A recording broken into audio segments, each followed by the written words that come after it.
Hello दोस्तों, welcome back to again Lumo Codex में। तो आज हम लोगों का बिजनेस सेशन है। तो मैं पहले अपने बारे में बता देता हूं। मैं हूं आपका होस्ट एंड दोस्त अभिषेक शुक्ला, और आज हम लोग लूमो कोडेक्स में एक वीडियो बनाने जा रहे हैं जो कि फाइनेंस सेक्टर के अकॉर्डिंग रहेगा। फाइनेंस सेक्टर में जो लोन प्रोवाइड करवाते हैं, डीएसए होता है, जो कि आपके पास इंक्वायरी आती है कस्टमर के थ्रू, और कस्टमर के जो लोन का फाइल रहता है वो आप बैंक में भेजते हैं। तो इसके बारे में पूरा नॉलेज देने के लिए हम लोगों के साथ आज आ रहे हैं एजे फाइनेंस के ऑनर जयंत जी हैं।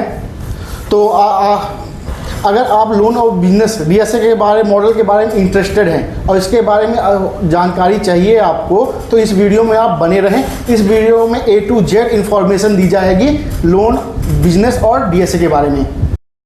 तो जैन जी, लूमो कोडेक्स में आपका बहुत बहुत स्वागत है। धन्यवाद आपका। अच्छा, तो पहला क्वेश्चन ये है आपसे कि एजे फाइनेंस स्टार्ट करने का आइडिया कैसे आपका आया, कहाँ से आपने कैसे करके स्टार्ट किया, थोड़ा सा बताएंगे इसके बारे में। एजे फाइनेंस स्टार्ट करने का आइडिया ये आया कि पहला मेरा एक यूएस बेस्ड प्रोजेक्ट चलता था। अच्छा। तो वो लॉकडाउन में शट डाउन करना पड़ा किसी कारण से। लॉकडाउन मतलब 2019 के आसपास है ना, शट डाउन करना पड़ा। उसके बाद कोई काम ऐसा ढूंढ रहे थे जिससे अपने को इनकम, एक पर्याप्त इनकम आना शुरू हो। ठीक है। तो कुछ मेरे मित्र हैं जो फाइनेंस सेक्टर में काम करते हैं, उन्होंने मुझे आइडिया दिया कि तुम बैंक को फाइल दो, बैंक तुम्हें एक पर्टिकुलर कमीशन देगा। अच्छा। तो मैंने ठीक है स्टार्ट करा। अब स्टार्ट करने में शुरू किया तो पहले 2 महीने तो मुझे काफ़ी प्रॉब्लम आई है ना। प्रॉब्लम ऐसी आई कि मुझे जैसे फाइल मतलब एक एग्जांपल के तौर पे आपने मुझे फाइल दी, तो मुझे पहले ये पता नहीं चलता था कि किस बैंक में आपकी फ़ाइल मुझे पंच करनी है जहाँ से आपका लोन हो जाए। क्या होता है कि जैसे आप अपने द्वारा फाइल पंच करेंगे तो आपको किस बैंक में, वो मुझे जानकारी लेने में काफ़ी मतलब स्टार्टिंग में बहुत सारे प्रॉब्लम आई, कैसे क्या बिजनेस चलता है इसके बारे में। मतलब इतना जानकारी नहीं था, फिर धीरे धीरे जानकारी लेना शुरू करिए। हाँ, नॉर्मल बात है, कोई भी बिजनेस में आप स्टार्टिंग यदि कदम रख देते हैं। बाकी आइडिया ये है कि आइडिया फ्रेंड के द्वारा आया था जो बैंकिंग ऑलरेडी बैंकिंग में काम कर रहे थे। जैसे आपने स्टार्ट किया, आप बता रहे जैसे लॉकडाउन के बाद आपने एजे फाइनेंस अपनी कंपनी चालू की, तो आपको स्टार्टिंग में इनिशियल कैपिटल कितना लगा? इनिशियल कैपिटल 50 to 60 के। अच्छा, मतलब 50 से 60 हज़ार। हाँ, एक ऑफिस सेटअप करा था। अच्छा अच्छा। 3-4 पहले स्टार्टिंग में एम्प्लॉय रहा। अच्छा, पहला ऑफिस कहाँ था आपका? पहला ऑफिस था मेरा MP नगर में। अच्छा अच्छा, MP नगर भोपाल, राइट? भोपाल। अच्छा अच्छा, ओके। और आपको पहला क्लाइंट कैसे मिला, आपका पहला कस्टमर यदि बोला जाए लोन के लिए? कि पहला कस्टमर ऐसा मिला कि जब मैंने ऑफिस सेटअप करा तो पहले तो मुझे एम्प्लॉय नहीं मिल रहे थे, क्योंकि कोई भी एम्प्लॉय, एक अच्छा एम्प्लॉय नई कंपनी में जाना सूटेबल नहीं करता है ना। तो फिर मैंने मार्केटिंग करी, एक्सपीरियंस। हाँ, जो भी मैंने मार्केट में गया, मार्केट में लोगों से मैंने बातचीत करी कि मैं एजे फाइनेंस से हूँ, मैं आपका लोन करवा दूंगा, आपको कुछ चैलेंजेस आएंगे तो उसको भी फुलफिल करके आपका लोन में करवा दूंगा, है ना। तो फिर पहले लोग बोलते नहीं, हम आपको क्यों फाइल दें, हम तो डायरेक्ट बैंक में कर सकते हैं, ऐसा वैसा। उसके बाद काफ़ी 10-15 दिन होने के बाद एक मुझे क्लाइंट मिले थे। अच्छा, मतलब फिर आपको कितने समय में रेगुलर इनकम एक्सपेंस के लिए जाए, ताकि आप मान के चलिए 3 मंथ के बाद एक रेगुलर इनकम आना शुरू। मतलब पहले मंथ में तो इतना चैलेंजेस था कि मेरा ऑफिस का रेंट भी नहीं निकला था। अच्छा, ये बताइए आप कि एजे फाइनेंस में कितने बैंकों से प्रॉपर टाई अप है आपका? एजे फाइनेंस में अगर मैं बात करूँ, बैंक और NBFC टोटल मिला के, NBFC भी है? हाँ, तो करीब 500 to 600। मतलब जैसे आपका यूनियन हुआ, SBI हुआ, आदित्य बिरला, कोटक हुआ, यस बैंक हुआ, है ना। NBFC में बात करूं तो आपका बजाज हुआ, है ना। मतलब जितने भी बैंक हैं, हाँ, लगभग मोस्टली जो टॉप मोस्ट बैंक हैं सभी कवर हो गए, सभी कवर है। तो एजे फाइनेंस में आज के समय में कितने एम्प्लॉय हैं आपके साथ काम कर रहे हैं? आज के समय में मान के चलिए कि 180, मतलब ओवरऑल इंडिया में 180 एम्प्लॉय है। काफ़ी सारे ब्रांचेस है, जैसे मुंबई में अभी कुछ दिन पहले ही ब्रांचेस ओपन करी हमने, मुंबई वासी में। अच्छा अच्छा, चलिए अच्छी बात है सर। हम लोग दर्शकों के लिए आप अच्छा नॉलेज दे रहे हैं और बिजनेस के अकॉर्डिंग कि लोन का बिज़नेस कैसे स्टार्ट कर सके। चलिए, तो बिजनेस से अपन ये समझते हैं कि हम लोगों का जो आपका एजे फाइनेंस का बिजनेस मॉडल है, तो बिजनेस मॉडल कैसा है, मतलब उसको एग्जीक्यूट कैसे करते हैं। मैं ये इंटरनली पूछ रहा हूँ, यदि कोई भी कस्टमर है, यदि कोई भी मेंबर जो देख रहे हैं वीडियो, यदि वो खुद का अपना चालू करना चाहते हैं तो किस टाइप के बिजनेस मॉडल का यूज़ करें, या आपका बिजनेस मॉडल कॉपी कर सकते हैं, या फिर कैसा क्या, उसमें थोड़ा सा आप अपने बिजनेस मॉडल के बारे में बताइए। बिजनेस मॉडल के बारे में पहली चीज़ तो, अगर कोई भी व्यक्ति हमारे साथ बिजनेस करना चाहता है तो उसको कोई भी कैपिटल की रिक्वायरमेंट नहीं है। ओके, जीरो इन्वेस्टमेंट में वो स्टार्ट कर सकता है। उसमें हमने 2 मॉड्यूल रखे हैं, एक तो पार्टनर, एक एजेंट। अच्छा, है ना। पार्टनर क्या होता है? पार्टनर, अभी हम पार्टनर के लिए ये फैसिलिटी दे रहे हैं कि 1 पिन कोड में 1 पार्टनर। ओके, है ना। जैसे भोपाल का है 462016 यदि है तो वहाँ एक ही पार्टनर आप हाँ, देंगे। जैसे एक ही पार्टनर आपका है। जैसे भोपाल क्या है, थोड़ा बड़ा सिटी है, तो यहाँ पर 2 पिन कोड में हम एक पार्टनर कवर कर ले रहे हैं। अब पार्टनर को क्या फैसिलिटी हमारे द्वारा है? पार्टनर को ये फैसिलिटी है कि एक तो जो भी एजेंट हमारा भोपाल में बनेगा, वो एजेंट उसके अंडर में मैप होगा।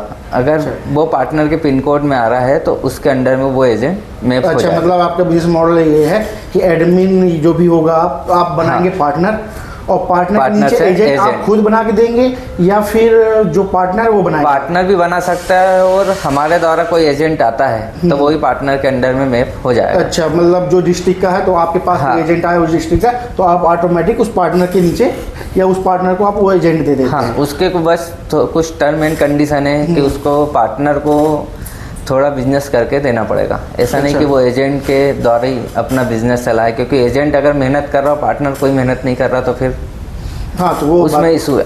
जो पार्टनर ने अपना एजेंट बनाया है वो अपने एजेंट अपने द्वारा चला सकता है, कोई दिक्कत नहीं। लेकिन जो कंपनी के द्वारा एजेंट दिया जा रहा है पार्टनर को, तो उसकी एजेंट की लायबिलिटी अधिकतर कंपनी पे रहेगी। अच्छा, तो इन लोगों को इनकम कैसे होता है? जैसे आपका पार्टनर हो गया, एजेंट हो गया, इनको इनकम ये होता है कि इन्होंने फाइल एजे फाइनेंस पे लॉगिन करी। अब जैसे किसी एजेंट को फाइल लॉगिन नहीं करना आता, तो वो हमको नॉर्मली फाइल दे सकता, हम उसके कोड में प्रोसेस कर देंगे। अच्छा, अब किसी कस्टमर का लोन हो जाता है, तो लोन में जो बैंक या एनबीएफसी से हमें पे आउट आता है, वो पे आउट 3 पार्ट में डिस्ट्रीब्यूट होता है। नॉर्मल आपका पार्टनर के बाद एजेंट, और कुछ नॉर्मल सा अमाउंट एडमिन को चले आता है ना, कंपनी को। अब मान लीजिए कि मैं एक कस्टमर हूँ और मेरे को लोन चाहिए, मान लीजिए मेरे को पर्सनल लोन चाहिए 1 लाख का, मैं आया एजे फाइनेंस में, तो उसका एक प्रोसेस बताइए कैसे कैसे स्टेप आप आए। तो देखिए, अगर आप डायरेक्टली लॉगिन करना चाहते हैं तो एजे फाइनेंस की ऐप प्ले स्टोर पे है। नॉर्मल आपको सर्च करना है एजे फाइनेंस, प्ले स्टोर पे ऐप आ जाएगी। ऐप पे आपने रजिस्टर्ड करा, जैसे ही आप रजिस्टर्ड करते हैं पूरी अपने डॉक्यूमेंट प्रोसेस फिल करते हैं, है ना। प्रोसेस फिल करने के बाद वहाँ पर आपको आपकी प्रोफाइल के हिसाब से आपको ऑफर आना शुरू हो जाएंगे कि किस बैंक आपको लोन दे सकती है। इसके लिए कोई चार्जेस वगैरह भी हैं कि? इसके लिए नॉर्मल सा चार्जेस है 99 रुपये। अच्छा, ओके। तो जैसे मान लीजिए कि मैं कस्टमर हूँ और मेरे को पर्सनल लोन या बिजनेस लोन या कोई भी लोन चाहिए, तो एजे फाइनेंस में पूरा थोड़ा प्रोसेस आप समझाइए कैसे क्या होता है इसमें। देखिए, जैसे आप अगर एज ए कस्टमर आप अप्लाई करना चाह रहे हैं, है ना, तो उसके लिए क्या आपको प्ले स्टोर पे हमारा ऐप है एजे फाइनेंस के नाम पे, है ना। या तो आप देखिए, सबसे फर्स्ट स्टेप क्या होता है कि आप कोई एजेंट या पार्टनर के थ्रू आप अप्लाई करना चाह रहे हैं, या फिर तो आप उनके थ्रू अप्लाई कर सकते हैं, वो सारी प्रोसेस कर देंगे। अगर आप एज ए कस्टमर डायरेक्ट आप अप्लाई करना चाह रहे हैं विदाउट एजेंट या पार्टनर के थ्रू, है ना, कोई ने आपको रेफ़र किया या आपने डायरेक्ट सर्च करा, तो आप गूगल प्ले स्टोर पे सर्च कर सकते हैं एजे फाइनेंस ऐप आपने डाउनलोड किया। मतलब मैं एजे वो प्ले स्टोर में जाके एजे फाइनेंस सर्च करके एप्लीकेशन वहाँ से इंस्टॉल करके अप्लाई प्रोसेस कर सकते हो। नॉर्मल आपकी पर्सनल डिटेल डालना है, आपको डॉक्यूमेंट डालना है, सैलरीड है या सेल्फ एम्प्लॉय है, सारे डॉक्यूमेंट आपको वहाँ पर जो डॉक्यूमेंट रिक्वायरमेंट है वो फेच करना। जैसे आपने फेच करा उसके बाद आप वहाँ पर आपके पास जैसे आपकी प्रोफाइल कंप्लीट होती है तो वहाँ पर आपको ऑफ़र आ जाएंगे कि किस बैंक से आप एलिजिबल हो, और जो भी ऑफ़र आएंगे तो उसमें 99% चांसेस है कि वहाँ से आपको लोन हो जाएगा, गारंटेड मिल जाएगा। उसके बाद फिर आप ये बताइए कि जैसे आपका बिजनेस मॉडल है, तो जैसे बिजनेस मॉडल जैसे आपकी इनकम होती होगी एजे फाइनेंस में, तो वो कैसे डिस्ट्रीब्यूशन होता है? जैसे मैं पार्टनर बन गया, मैं एजेंट बन गया, तो मेरी इनकम कैसे जनरेट होगी? इसके बारे में थोड़ा सा बिजनेस मॉडल के बारे में देखिए, अगर आप मान के चलिए कि आप पार्टनर हैं, है ना, तो पार्टनर में क्या होता है कि जैसे मान के चलिए एक बैंक लेता हूँ मैं, यूनियन बैंक, ओके, है ना। नॉर्मल जैसे एक पार्टनर ने कस्टमर का लोन करा है, वो है प्रॉपर्टी लोन, होम लोन, है ना। होम लोन में यूनियन बैंक देता है पर्टिकुलर 30 पैसा पे आउट, ओके, यानी 1 लाख पे 300 रुपये, है ना। ये पर्टिकुलर पे आउट उसने दे दिया। अब वो 30 पैसे में से 25 पैसे हम आगे डिस्ट्रीब्यूट कर देते हैं, 5 पैसे कंपनी अपने पास रहती है। Okay. ये 5 पैसे कंपनी अपने पास रख रही है क्योंकि कंपनी मार्केटिंग करेगी। ओके, जैसे मैंने मार्केटिंग में पैसा लगा, तो जो भी मेरे पास लीड आएगी ना, कंपनी के पास भी जो भी लीड आती है वो पार्टनर और एजेंट को ही डिस्ट्रीब्यूट होती है। ओके, ताकि कंपनी का मेन मोटिव ये है कि जो हमसे जुड़े हैं पार्टनर और एजेंट, उनकी एक पर्टिकुलर इनकम हो, ओके, कि उन्हें ऐसा लगे कि हाँ हम एक सैलरी मॉडल पे काम कर रहे हैं। ओके। ऐसे ही एजेंट के साथ भी होगा? सेम। तो जैसे एजेंट को कितना आप पे आउट प्रोवाइड करवाते हैं? सेम एजेंट को भी यही है। जैसे पार्टनर क्या होता है, एजेंट अगर कंपनी के थ्रू डायरेक्ट है तो पहली चीज़ तो वो किसी पार्टनर के उसमें अलाइन होगा। लेकिन वो जब पार्टनर के थ्रू, अगर कंपनी के थ्रू एजेंट बना और पार्टनर में अलाइन होगा, तो पार्टनर को इतना पे आउट नहीं जाता, है ना। एजेंट को 40% पे आउट जाता है, ओके, है ना। और अगर पार्टनर के थ्रू ही एजेंट बना है तो पार्टनर को भी 30%, मतलब कंपनी के प्रॉफिट को, हाँ, जो भी आ रहा है उसको 100% लेकर डिस्ट्रीब्यूट कर देते हैं। हाँ, 5-10% रखते हैं। Okay, okay. अब ये बताइए कि इस समय जो लोन का है, सबसे ज़्यादा डिमांड में किस टाइप की लोन है? अभी फिलहाल सबसे ज़्यादा डिमांड में लोन है इंस्टेंट लोन, अच्छा, है ना। इंस्टेंट लोन इसलिए डिमांड में है कि आपको जैसे आज ज़रूरत पड़ी 1 लाख की, आप बैंक में प्रोसेस करेंगे तो बैंक 2 से 3 दिन लगाएगा, है ना, क्योंकि वेरिफिकेशन होगा। इंस्टेंट लोन क्या होता है कि इंस्टेंट लोन आज आपने अप्लाई किया, आपको 10 मिनट में लोन मिल जाएगा। ओके। जैसे मान लीजिए मिनिमम सिविल स्कोर कितना कम से कम हो तो आप लोन प्रोवाइड करवा सकते हैं? मिनिमम एज ए फाइनेंस के तो मिनिमम सिविल स्कोर 650 तो होना चाहिए। जैसे मान लीजिए मेरा 650 है, एज्यूम करते हैं, तो कम से कम कितने डॉक्यूमेंट में मेरा लोन हो जाएगा 1 लाख का? देखिए, अगर आप इंस्टेंट लोन लेना चाहते हैं तो इंस्टेंट लोन में तो पैन कार्ड, आधार कार्ड, बैंक स्टेटमेंट, मतलब पैन कार्ड, आधार कार्ड, बैंक स्टेटमेंट, 3 डॉक्यूमेंट में हाँ, मेरे को लोन मिल जाएगा। लोन मिलने में कितना टाइम लगेगा? लोन अगर बात करें, अगर आपको कम अमाउंट चाहिए, जैसे मान के चलिए 2 लाख तक आपको लोन चाहिए, तो सेम डे लोन आपको डिसबर्स हो जाएगा। ओके। जैसे एक बात करते हैं अपन, जैसे मेरा सिविल स्कोर अभी जैसे मान लिए कि 650 है, तो मैं चाहता हूं कि मेरा 800 हो जाए, तो उसके लिए क्या आप गाइडेंस करेंगे? उसके लिए मेरे हिसाब से गाइडेंस एक हमारे पास एक सुविधा है, उसमें हम 2000 रुपये FD वाला एक क्रेडिट कार्ड बना के देते हैं। ओके। उस FD के क्रेडिट कार्ड का आपको प्रॉफिट ये है कि एक तो आपको 1% कैशबैक मिलेगा पर UPI ट्रांजेक्शन पे, ओके, है ना। वही नॉर्मल जो क्रेडिट कार्ड रहते हैं, बेसिक प्रोसेस रहती है, आपको 45 दिन में उसका पे करना पड़ेगा 0% इंटरेस्ट के साथ। मतलब मेरा कोई भी जॉब नहीं है, कुछ भी नहीं है, मैं कुछ नहीं कर रहा हूँ, हाँ, तब भी 2000 रुपये का यदि मैं FD करता हूँ तो मेरे को क्रेडिट कार्ड मिल जाएगा 2000 का, ओके, है ना। उसको पर्टिकुलर उसकी लिमिट आप जब चाहें जब बढ़ा सकते हैं। आप 10,000 से FD करना चाहें 10,000 से कर सकते हैं। अच्छा, अच्छा, ओके। तो चलिए अब आगे बात करते हैं, जैसे कि 1 मंथ में कितनी फाइलें प्रोसेस करते हैं आप यदि एजे फाइनेंस के थ्रू? और ये बताइए पूरे इंडिया में कहाँ कहाँ आपके ब्रांचेस हैं, कहाँ कहाँ पार्टनर हैं आज की डेट पे? देखिए, आज की डेट पे अगर मैं बात करूँ तो करीब मान के चलिए आपकी 338 डिस्ट्रिक्ट में हमारे पार्टनर हैं, ओके, है ना। अभी जैसे MP में तो लगभग अधिकतर डिस्ट्रिक्ट में पार्टनर है। अभी महाराष्ट्र में, मुंबई में हमने हमारा ऑफिस चालू करा है। अच्छा, इसके बाद UP।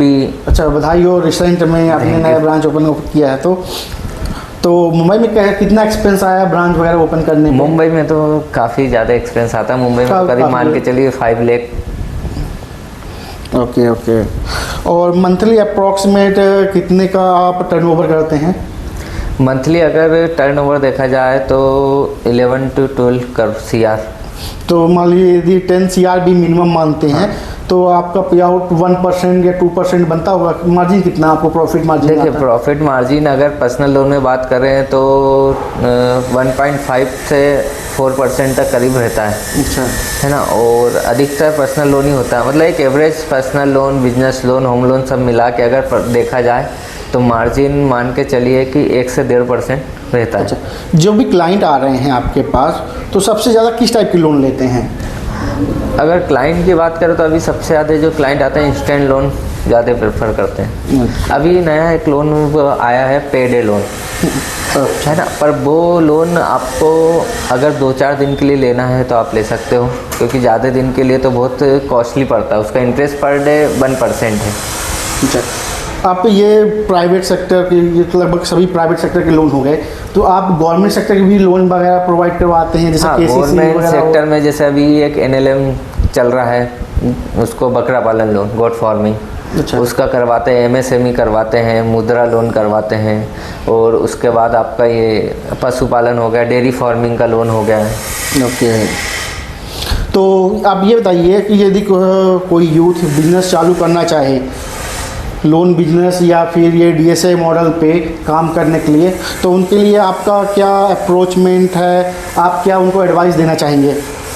देखिए अगर DSA मॉडल पे स्टार्ट करना चाहते हैं कोई भी, तो सबसे पहले तो उसको पूरी लोन के बारे में जानकारी लेनी चाहिए, क्योंकि स्टार्टिंग में सबसे ज़्यादा इशू यही आता है कि आपके पास कस्टमर बेस तो आ गया है, लेकिन आपको यही नहीं पता कि पर्सनल लोन, बिजनेस लोन में क्या डॉक्यूमेंट लगते हैं, है ना। मतलब कोई भी पूरा नॉलेज ले तो हम लोग पूरी वीडियो आप पूरा स्टार्टिंग से अंत तक देखिए तो आपको DSA के पूरा A to Z नॉलेज मिल जाएगा। इस वीडियो में हम लोगों ने पूरा सभी सेक्टर कवर किए हुए हैं लोन और DSA के लिए। तो यदि नया बिजनेस चालू करे तो आपने जैसे बताया कि इन्वेस्टमेंट में 50,000 से स्टार्ट कर सकता है। अपना खुद का करना चाहे तो कर सकता है। बाकी हाँ, एजे फाइनेंस के थ्रू करना चाहे तो एजे फाइनेंस 0 इन्वेस्टमेंट में बिजनेस स्टार्ट। लास्ट क्वेश्चन आपसे कि 2026 में लोन इंडस्ट्री का फ्यूचर क्या है? 2026 में लोन इंडस्ट्रीज का बहुत बड़ा फ्यूचर है। मैं आपको अगर बताना चाहूँ एक आंकड़ा, तो गवर्नमेंट आंकड़ा है कि 2011 से लेकर 2020 तक जितने लोन बैंक और NBFC ने बांटे हैं उतने लोन अब सिर्फ 1 ईयर में बांटे हो रहा, और हर 1 ईयर में डबल हो रहा आंकड़ा। अच्छा। क्योंकि हर दिन कम से कम 5 से 7 नई NBFC कंपनी रजिस्टर्ड हो रही है। ओके। तो अभी जो मार्केट है 80% मार्केट NBFC ने कैप्चर करके रखा है। तो बहुत बहुत धन्यवाद जैन जी, आप आए और पूरा DSA और लोन और बिजनेस के बारे में आपने बताया, तो बहुत बहुत धन्यवाद। तो नेक्स्ट वीडियो में हम लोग नए बिजनेस के बारे में बताएंगे, नए गेस्ट होंगे अपने और नया बिजनेस होगा। Thank you for watching, please like and subscribe my channel.